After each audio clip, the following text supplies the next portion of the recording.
আজকের এই মহতী জনসভার সভাপতিমণ্ডলী, সম্মানিত সদস্যগণ, মঞ্চে আসীন আছেন, আমাদের এই দেশকে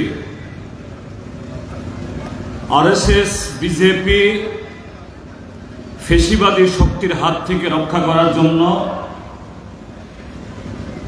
যে দেশপ্রেমিক জোট গঠিত হয়েছে,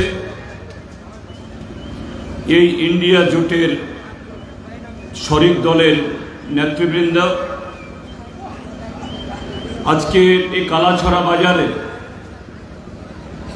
প্রাকৃতিক দুর্যোগ উপেক্ষা করেও তার সাথে গত 6 বছর ধরে এ রাজ্যে আরও একটা নতুন দুর্যোগ প্রায় প্রতিটি ক্ষেত্রে সব কিছুকে মারিয়ে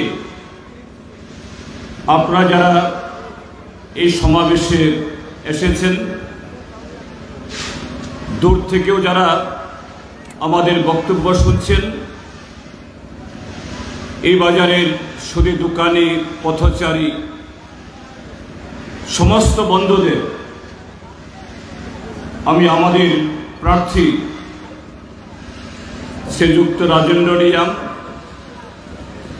এবং আমাদের জোটের তরফ থেকে, আমার নিজের তরফ থেকে অভিনন্দন এবং শুভেচ্ছা জ্ঞাপন করছি।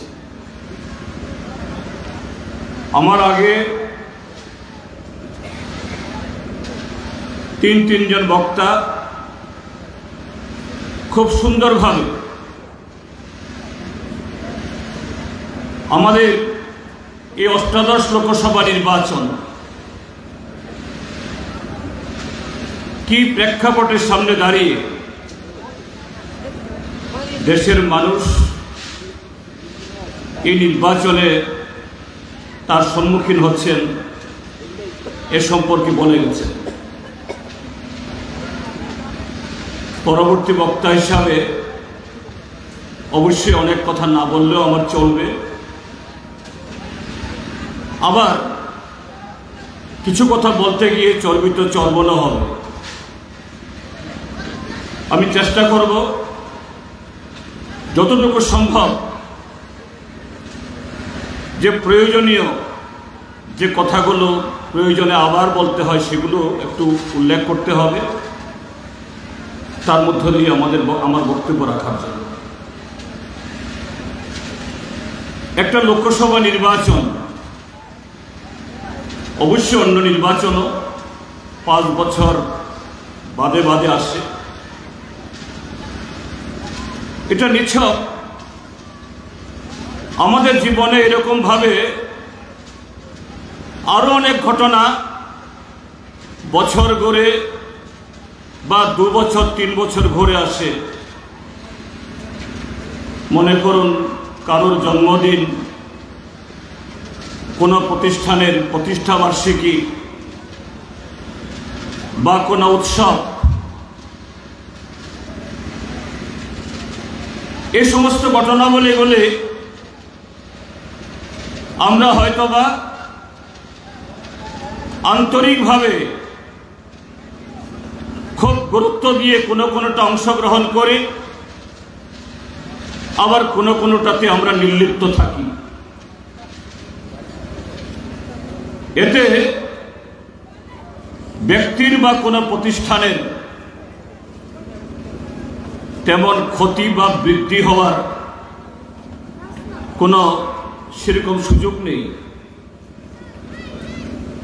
কিন্তু নির্বাচন, আর সেই নির্বাচন যখন লোকসভা নির্বাচন, এই নির্বাচনের মাধ্যমে আগামী 5 বছর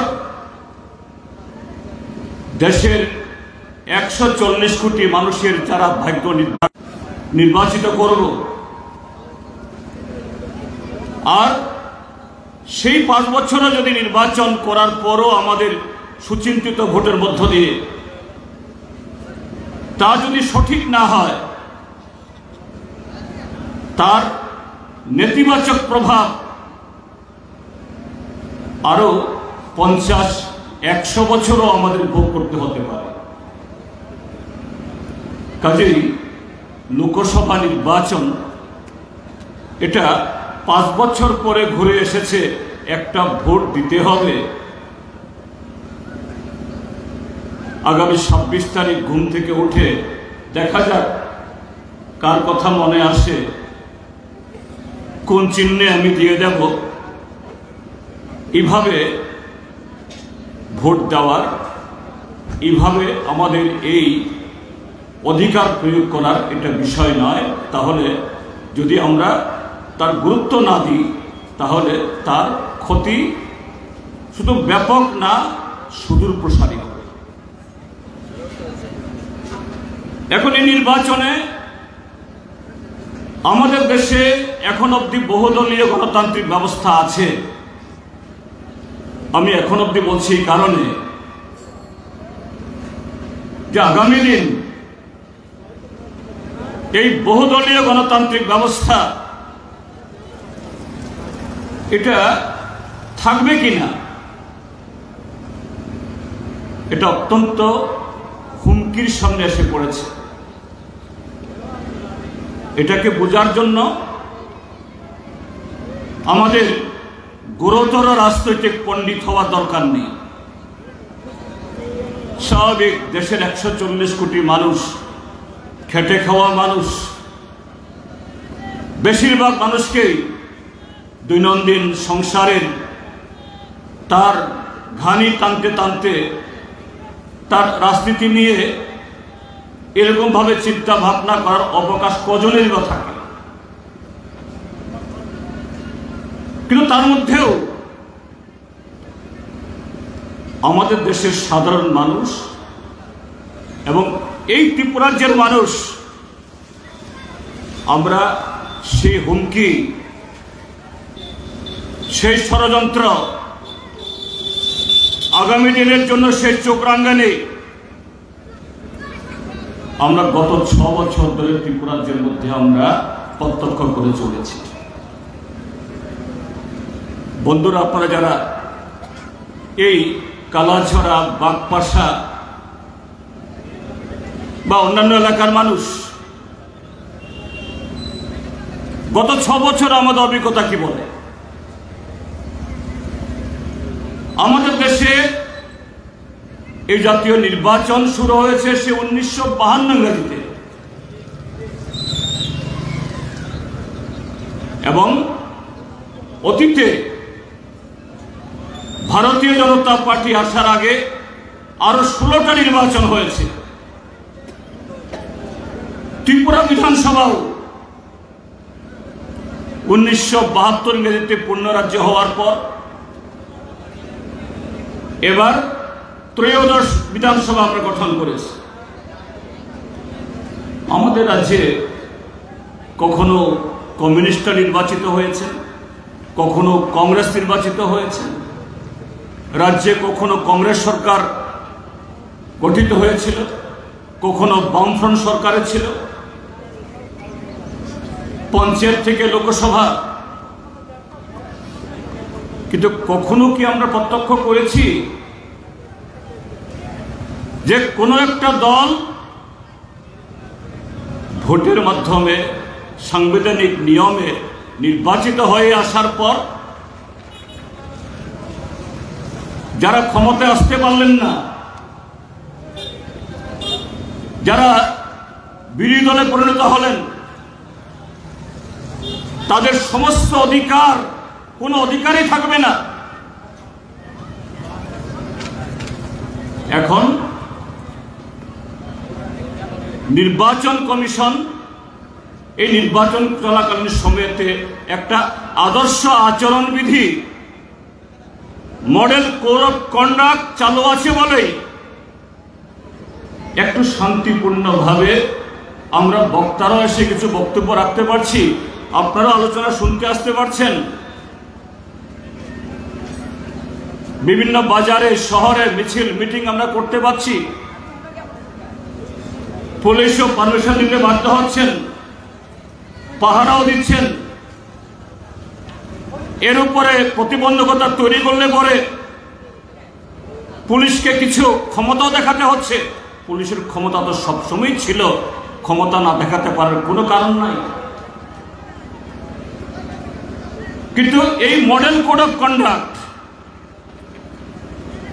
নির্বাচনী আচরণবিধি চলে গেলে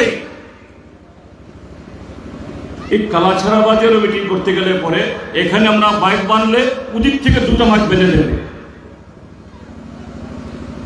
এখানে আমরা ইনকলাব বা বন্দে মাতরম ধ্বনি দিলে ওদিক থেকে আরেকটা ধ্বনি আসবে। এই জাতীয় চিত্র এই ত্রিপুরাজ্যে কখনো দেখেছি কি আমরা অতীতে? কখনো হয়েছিল কি অতীতে? এখানে বহু বছর কংগ্রেসের সরকার ছিল, পঞ্চায়েত ছিল, বামফ্রন্টের সরকার ছিল, পঞ্চায়েত ছিল। কিন্তু এখন যেহেতু বিজেপির সরকার, শুধু বিজেপি দল যারা করে, তাদের মন্ডল অফিসে যারা হাজিরা দেয়, এরা যখন বলে তাদের যোগদান সভাতে যারা যোগদান করে, তারা ছাড়া তাদের একজন নাগরিক হিসাবে, একজন ভোটার হিসাবে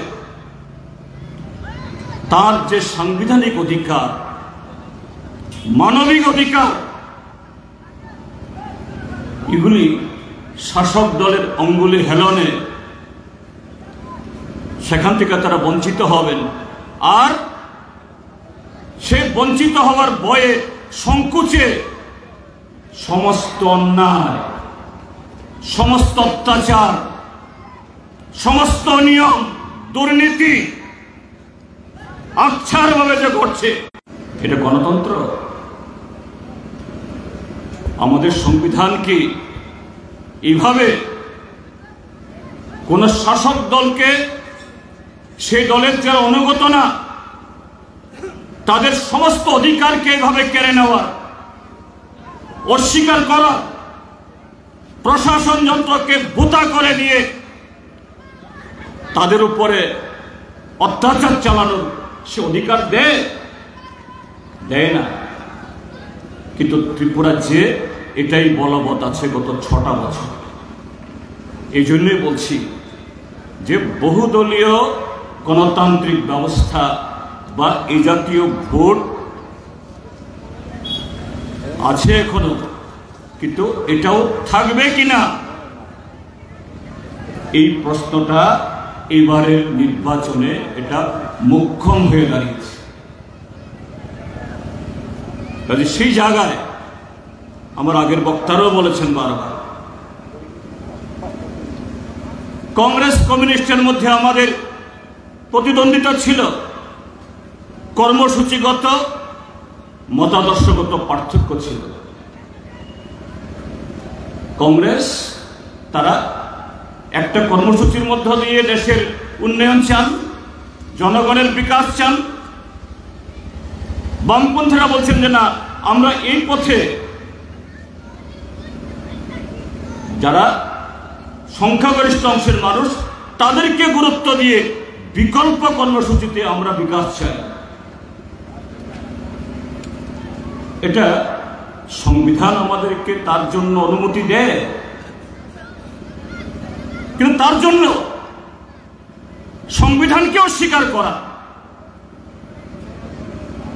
ভোটাধিকার কেড়ে নেওয়া, মত প্রকাশের অধিকার কেড়ে নেওয়া, পার্টি অফিস খোলার অধিকার কেড়ে নেওয়া, জব কার্ড কেটে দেওয়া, বিপিএল কার্ড কেটে দেওয়া, সেন্সাসের মাধ্যমে আপনি ঘরের বেনিফিশিয়ারি হওয়ার যোগ্যতা অর্জন করেছেন, আপনার নাম ছেটে দেওয়া, এটা তো কোনো পার্টিকে, কোনো সরকারকে আমাদের সংবিধান অনুমতি দেয়নি। কংগ্রেস কমিউনিস্ট সরকারের সময়তে এরকম ঘটনা তো হয়নি। সর্বোপরি দেশের এই সংবিধানকে, সার্বভৌমত্বকে, দেশের স্বাধীনতা সংগ্রামীদের স্বপ্নকে সাকার করার জন্য আমাদের কর্মসূচিগত পার্থক্য থাকলেও এই মৌলিক প্রশ্নে কংগ্রেস কমিউনিস্টের মধ্যে কখনো ফারাক হয়নি। কারণ সংবিধান তার কাছে শুধু শপথ বাক্য না, সংবিধান তার কাছে ধর্মগ্রন্থের পথই বা তার চেয়েও বেশি পবিত্র। সেই পথেই দেশকে এগিয়ে নিয়ে যাওয়ার, সমৃদ্ধ করার সেই সংকল্পে আমরা দায়বদ্ধ। আর আজকে বিজেপি প্রতিটি পদে পদে সেই সংবিধানকে তারা হরণ করতে চাইছে। কাজে এবারে নির্বাচনটা সে কারণে বিগত 17টা নির্বাচনের মতো আরেকটা নির্বাচন শুধু না, এই নির্বাচন একটা অন্যতম নির্বাচন। এই সংবিধান নামক বস্তুটি বেঁচে থাকবে না নরেন্দ্র মোদীরা আবার ক্ষমতায় এসে ওই ইতিহাস পাল্টানো, এই দেশের সমস্ত ঐতিহ্য পাল্টানোর মতো করে এই সংবিধান পাল্টিয়ে আরএসএস এর মনুস্মৃতি নির্ভর অর্থাৎ ব্রাহ্মণ্যবাদ চালিয়ে শুধু অল্প অংশের মানুষ তারাই সমস্ত অংশ মানুষের উপর ছড়িয়ে পড়াবে, এই জাতীয় সংবিধান তৈরি করবে, আমরা সে সুযোগ দেব নিশ্চয়ই দেশের মানুষ দিতে পারে না। এটা একটা দিক। আরেকটা দিক, লোকসভা সর্বোচ্চ গণতান্ত্রিক বা সাংবিধানিক প্রতিষ্ঠান। লোকসভার জন্য আমরা প্রচার করছি, প্রার্থী যেই হন, প্রার্থী একটা সাক্ষী বা একটা নিমিত্ত, কিন্তু প্রার্থী হিসাবেও প্রার্থী চয়নের দিক থেকেও এখন আমরা জনগণকে কি ধরনের গুরুত্ব দিচ্ছি কি দিচ্ছি না তাও নির্ভর করছে আজকে। তো সেই জায়গায়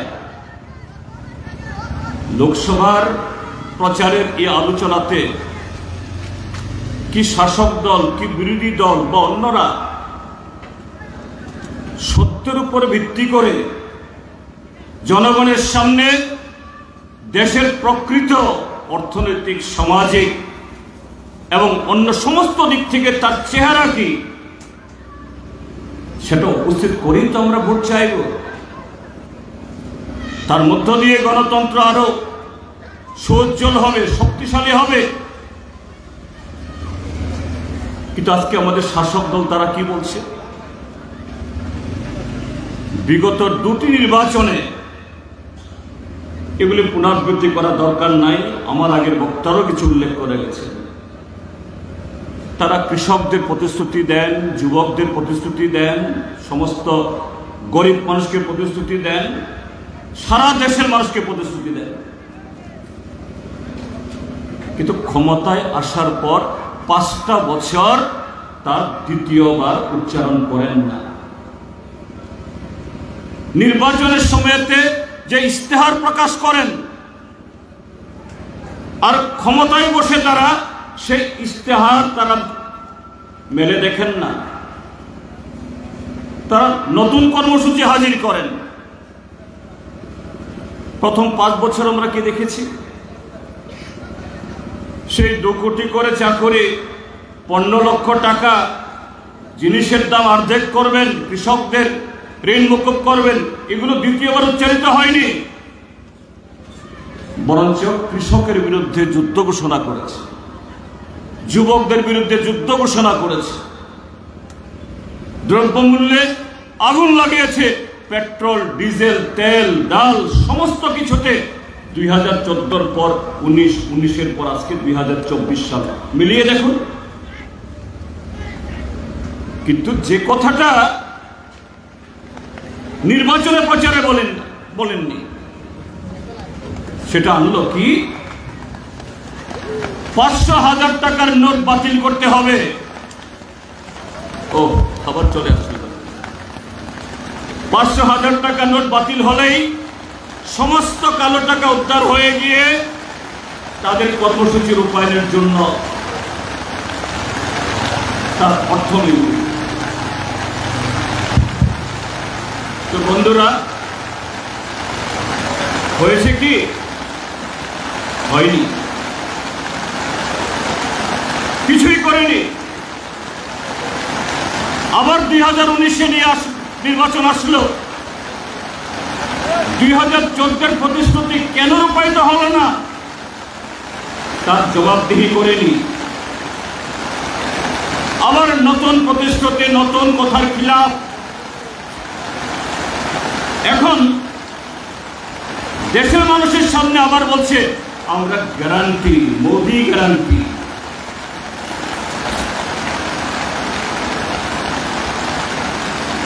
এরা সেই সৎসাহস নেই। আমরা কৃষকের কাছে গ্যারান্টি দিচ্ছে, যুবকদেরকে গ্যারান্টি দিচ্ছে, দেশের গ্রামীণ বা শহরে পরিবারকে গ্যারান্টি দিচ্ছে, দেশের শ্রমিকদের সামনে গ্যারান্টি দিচ্ছে। শ্রমিক, কৃষক, যুবক এই শব্দগুলো উচ্চারণ করার সৎ সাহস নেই, নৈতিক সাহস নেই, মূরত নেই। এখন কি বলছেন? মোদি কি গ্যারান্টি?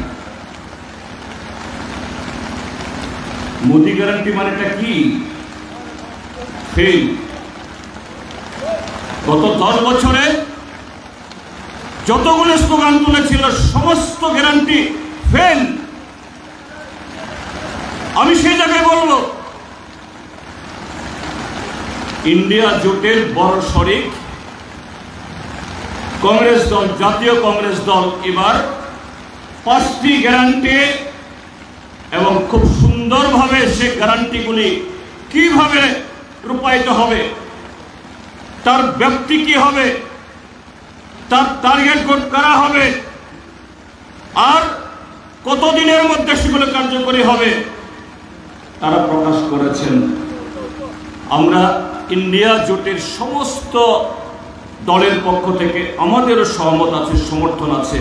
এবং ব্যক্তিগতভাবে আমি বলবো, অতীতেও কংগ্রেস দল এরকম বহু ইশতেহার প্রকাশ করেছেন, কিন্তু এবার যে ইশতেহার প্রকাশ করেছেন এটা অতুলনীয়, তুলনা।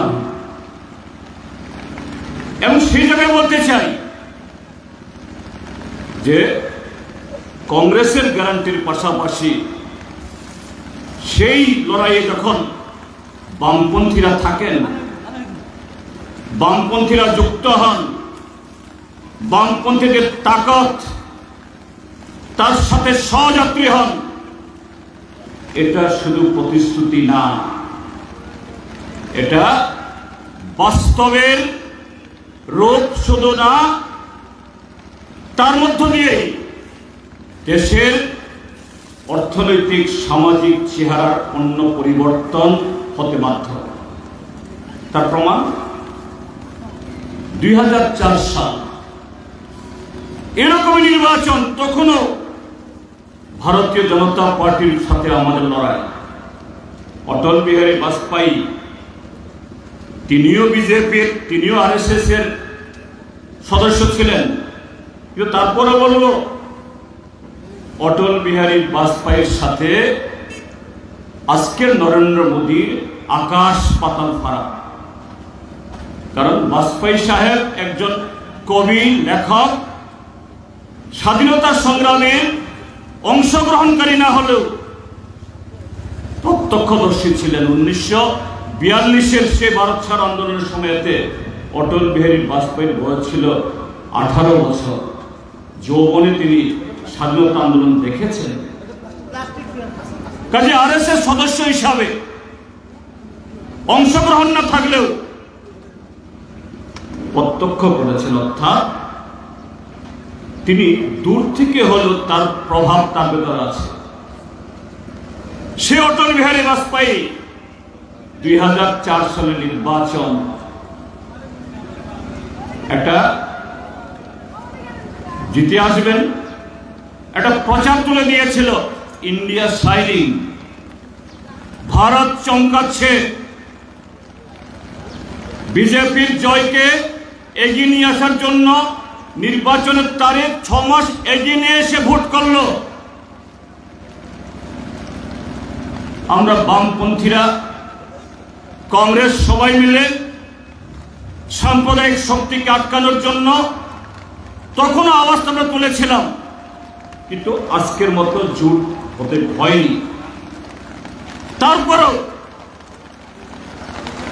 বিজেপি হেরেছিল এবং বিজেপি হারার পর যে সরকার তৈরি হয়েছে ইউপিএ সরকার, সেই সরকারেই 100 দিনের কাজের গ্যারান্টি আইন তৈরি করেছে।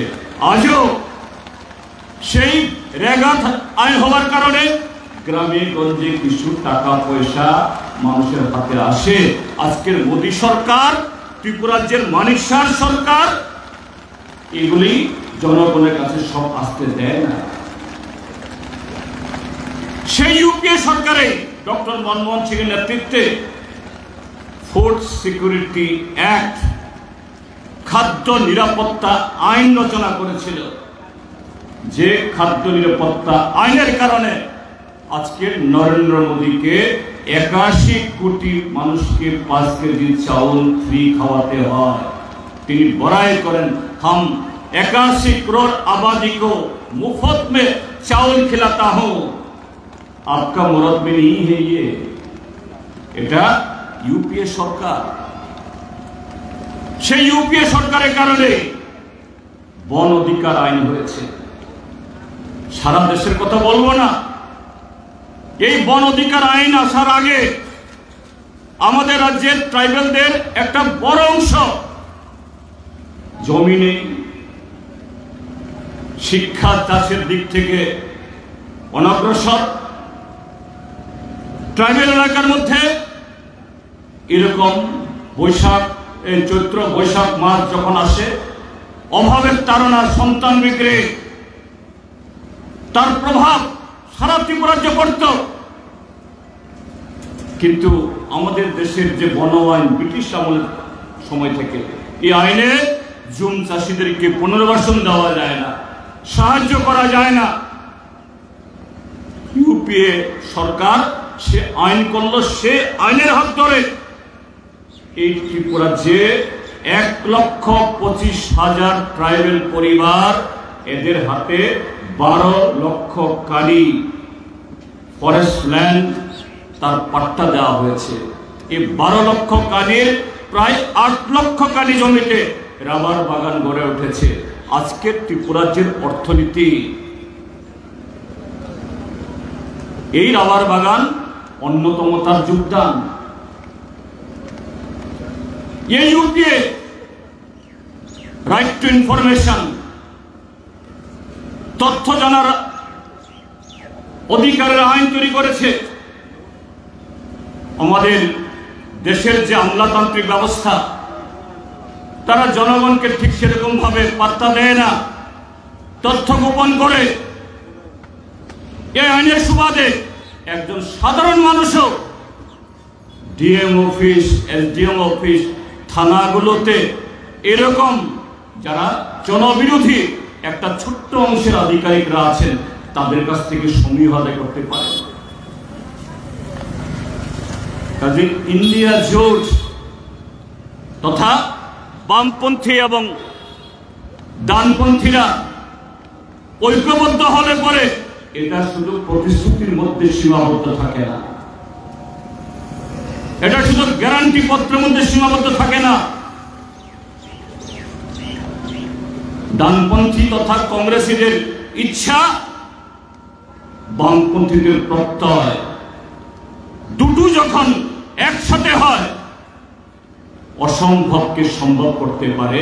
ঠিক তেমনি আগামী দিনের এই প্রতিশ্রুতিগুলো পূরণ করা না।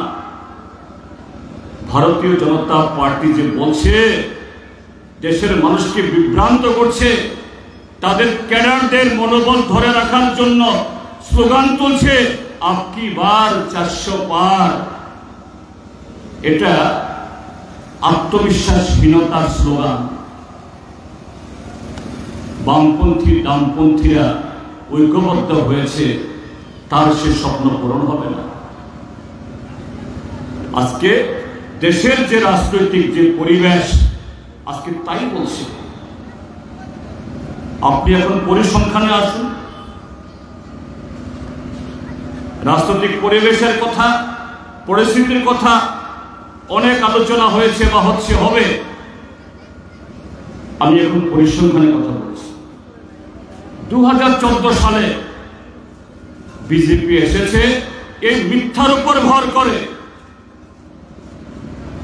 কত পার্সেন্ট ভোট পেয়েছিল? বিজেপি পেয়েছিল 31%, আর তার শরিক দল শিবসেনা, তেলুগু দেশম পার্টি, আকালি দল, দক্ষিণের এআইএডিএমকে, সবকটা দলেই সেই রাজ্যের একটা বড় রাজনৈতিক শক্তি। তারা মিলে 7%, 38%, বাকি 62% মানুষ এই এনডিএ কে ভোট দেয়নি। কিন্তু ভোট ভাগাভাগের জেরে 282টা আসন নিয়ে 2014 সালে ক্ষমতা এসেছে। 2019-এ পুলওয়ামা কাণ্ড ঘটিয়েছিল, আপনারা জানেন। যখন দেখছিল নরেন্দ্র মোদী বিগত লোকসভা নির্বাচনে জনগণের সামনে বলার যুৎসই তার কোনো বক্তব্য নেই, ষড়যন্ত্র করতে হবে, পাকিস্তানের বর্ডার, আমাদের জম্মু কাশ্মীর তার বর্ডারের পাশে একটা দুর্ঘটনা ঘটিয়ে দিল। এই কথাটা নির্দ্বিধায় বলতে পারছি কারণে তৎকালীন জম্মু কাশ্মীর রাজ্যপাল সতপাল মালিক, তিনি এখনো জীবিত আছেন। তিনি বলছেন যে সিআরপিএফদের সে পথে না পাঠানোর জন্য বারবার বলা হয়েছে, তারপরেও অজ্ঞাত কারণে দেশের স্বরাষ্ট্র মন্ত্রক না সেই রাস্তাতে পাঠাতে হবে এবং অনিবার্য দুর্ঘটনা ঘটেছে। তার তদন্ত রিপোর্ট আজও বের হয় না। আর দেখেছেন সেই দুর্ঘটনায় 40 জন সিআরপিএফ যখন মারা গেল, মন্ত্রীরা চলে গেলেন, ছড়িয়ে গেলেন দেশের বিভিন্ন প্রান্তে সিআরপিএফ এর ডেড বডি কাঁধে তুলে। এমনকি মহিলা মন্ত্রী স্মৃতি ইরানি তার বাবা মার ডেড বডি তিনি বহন করবেন কিনা জানি না, কিন্তু এই মহিলাও সিআরপিএফ এর ডেড বডি নিয়ে ক্যামেরার সামনে ফটো তুলছে। পাকিস্তান মুসলমান এই জায়গায় তুলে তারপরে কত পার্সেন্ট ভোট পেয়েছে? 38%। শরিকরা কত পেয়েছে? 4%। মোট 42। 58% মানুষ 1900 ভোট দেয়।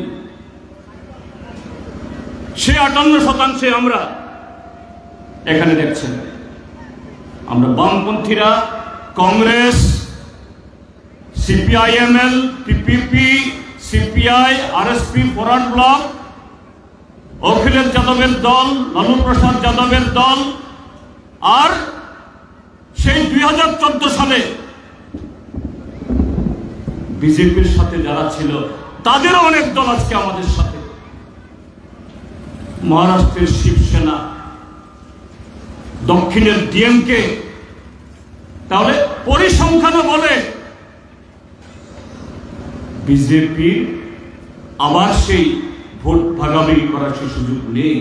543টা আসনের মধ্যে মাত্র 70টা আসন বাদে বাকি 450টার বেশি আসনে সমঝোতার মধ্য দিয়ে প্রত্যেক কেন্দ্রে একজন প্রার্থীকে সামনে রেখে লড়াই সেখানে হচ্ছে। তো স্বাভাবিক ভারতীয় জনতা পার্টির যে মিথ্যা অপপ্রচার, কুৎসা, সরকারি অর্থকে ব্যবহার করে বিরোধীদেরকে জব্দ করার চেষ্টা ছাড়া তার তো আর পথ নেই। এই যে নির্বাচন ঘোষণা হওয়ার প্রাককালে দুজন মুখ্যমন্ত্রীকে জেলে ঢুকিয়ে দিল। কি বলছে? কানুন কানুন কা রাস্তে পর চলেগা, আইন আইনের পথে চলবে। খুব ভালো কথা। কেজরিওয়াল এবং হেমন্ত সোরেনকে তোমরা গ্রেপ্তার করেছ, তার বিরুদ্ধে কি কোনো প্রমাণ তোমরা উপস্থিত করতে পেরেছ? না। তাদের বিরুদ্ধে কেউ অভিযোগ তুলেছে, এই অভিযোগের উপর ভিত্তি করে এফআইআর হয়েছে, এদের জিজ্ঞাসাবাদের নামে জেলে ঢুকানো করে রাখা হয়েছে। আমাদের ভারতীয় আইনে এটা ব্যক্তিগত পর্যায়েও জমি নিয়ে, টাকা নিয়ে, ব্যবসা নিয়ে, বাণিজ্য নিয়ে আমাদের অহরহ এরকম বিরোধ হয়। সে বিরোধের মধ্যে যেগুলো জঘন্যতম, সেই ক্ষেত্রে পুলিশ এসে গ্রেপ্তার করে অভিযুক্তকে যদি সেরকম প্রমাণ পায়। কিন্তু পুলিশও অনন্তকাল কোনো অভিযুক্তকে এইভাবে অ্যারেস্ট করে জেলে পুরে রাখতে পারে না। একটা সময়ের মধ্যে চার্জশিট দিতে হয়, তারপরে ট্রায়াল হয়। বিরোধী দলগুলোর বিরুদ্ধে এত সমস্ত অভিযোগ, মুখ্যমন্ত্রী, সাংসদ, বিধায়ক এদেরকে গ্রেপ্তার করা হচ্ছে, কোথাও তো চার্জশিট দিতে পারছে না। কিন্তু অন্যদিকে যারা বলে আইন আইনের পথে চলবে, আজকে নির্বাচনী বন্ড সারা পৃথিবীতে আজকে চর্চিত। এখনো মোদী সরকারের যিনি অর্থমন্ত্রী নির্মলা সীতারামন, তার স্বামী পরকালা প্রভাকর, তিনি বলছেন এই নির্বাচনী বন্ড এই পৃথিবীর মধ্যে সবচেয়ে বড় দুর্নীতি। বিজেপির আরেকজন বড় মাপের নেতা, অটল বিহারী বাজপেয়ীর সমেত মন্ত্রী ছিলেন ডক্টর সুব্রমণিয়াম স্বামী, তিনিও বলছেন, আমরা বিরোধীরা বলছি তা না। আর ভারতের সুপ্রিম কোর্ট রায় দিয়েছে এই আইন এটা সংবিধান বিরোধী, অসাংবিধানিক। তার মানে হলো অসাংবিধানিক অর্থাৎ বেআইনিভাবে যদি 1 টাকাও যদি সংগৃহীত হয়, সেই টাকা কালো টাকা। প্রায় 16,000 কোটি টাকা উঠেছে, তার সিংহভাগ বিজেপির পকেটে গেছে। সেই টাকাতেই তো আনাচে কানাচে ড্রেনে পড়ে থাকে বিজেপির পতাকা, ওই টাকাই কেনা পতাকা। এই টাকাতে তো হেলিকপ্টার চড়ে, এই টাকা দিয়েই তো তারা এমএলএ কিনে, সাংসদ কেনে। তাহলে এটা তো অভিযোগ না, কেজরিওয়ালের বিরুদ্ধে তো অভিযোগ।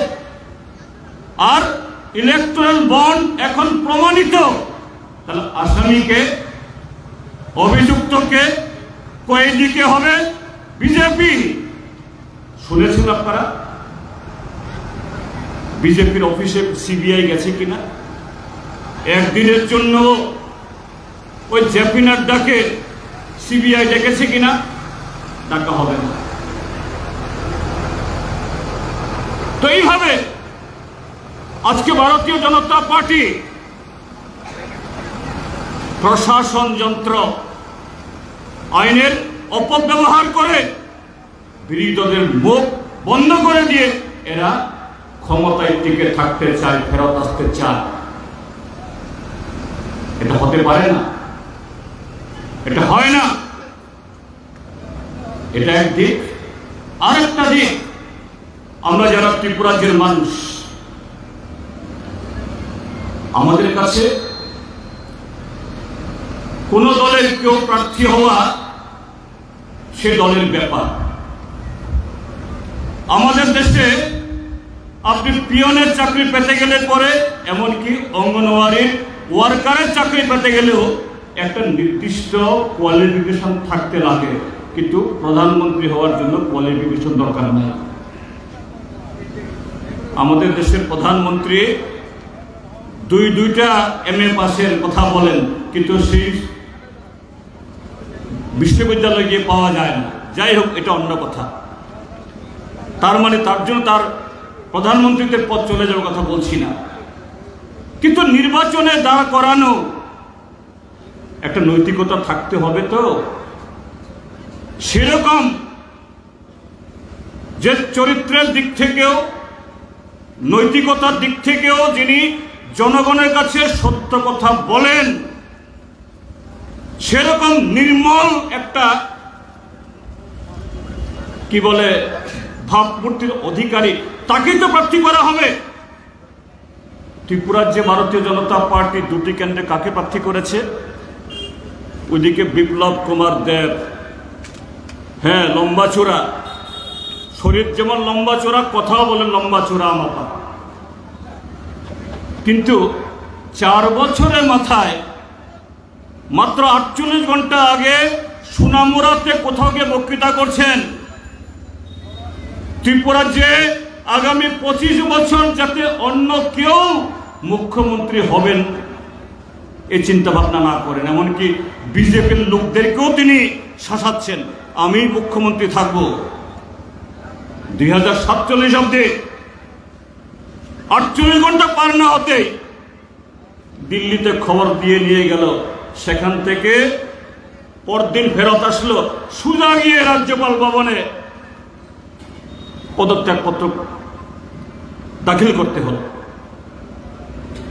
বিজেপি দলের কাকে সরাবেন না সরাবেন, দলের যদি নেতা হয়, জনগণের বা আমাদের কোনো বক্তব্য নেই, কিন্তু বিপ্লব কুমার দেব ত্রিপুরা রাজ্যের মুখ্যমন্ত্রী ছিলেন, সাংবিধানিক পদে অধিষ্ঠিত ছিলেন,